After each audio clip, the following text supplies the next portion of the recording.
naman sa entrapment operation ang dalawang babaeng sangkot umano sa pagbebenta online ng mga parte ng nakaw na motorsiklo. Ang nakatransaksyon kasi nila, may-ari ng motorsiklo. Saksi, si Susan Enriquez. Ito ang mga parte ng motorsiklo na nakumpiska ng mga pulis Quezon City sa isang bahay sa Tondo. Hinihinalang galing ang mga parte ng motorsiklo na ninanakaw sa iba't ibang lugar. Online ang pagbebenta sa mga chinap-chap na parte ng motorsiklo. Nadiskubre ang modus matapos magreklamo ang biktimang itinago sa pangalang Dabe. Miyerkules ng umaga nang nakawin ang motor ng biktima sa harap ng kanilang opisina. Pagdating ng tanghali, nakapost na sa social media ang parte ng kanyang motorsiklo na telescopic shock at knee cover. Yung mga ka-workmate ko po biglang tumawag na may nag-post nga daw po ng mga parts ng motor. Sabi po nila i-verify ko daw po kung yun daw po yung mga parts ng motor ko, ma'am.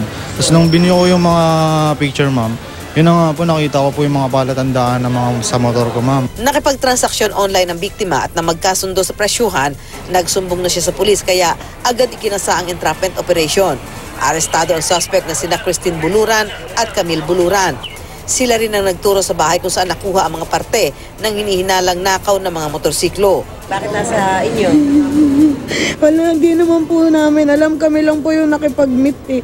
Ay, sino yung mga kasama nyo? Tinuko na po namin. Nautusan lang po kami nung araw na yun eh. Hindi po ako nagbenta. Ako lang po yung napag-utusan magdala dun.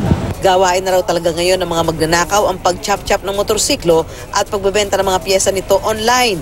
Matagal na ho ito. Ngayon lang ho nagkaroon kami ng breakthrough dito po sa grupo po nila. At ito ba, maganda ho, positive result po yung nangyari. Kaya paalala ng pulisya, maging maingat sa pagbili. Wag ho natin tangkilikin yung mga ganyang klase po ng piyesa.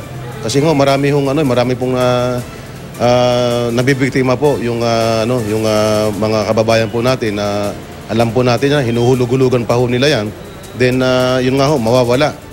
So, kawawa naman po yung mga kababayan natin na nagpupundar po ng ganyang klaseng sasakyan. Nainkwesta ang dalawang suspect at ipinagharap ng reklamong carnapping habang pinaghahanap ang iba pang kasama ng mga ito. Ako, si Susan Enriquez, ang inyong saksi.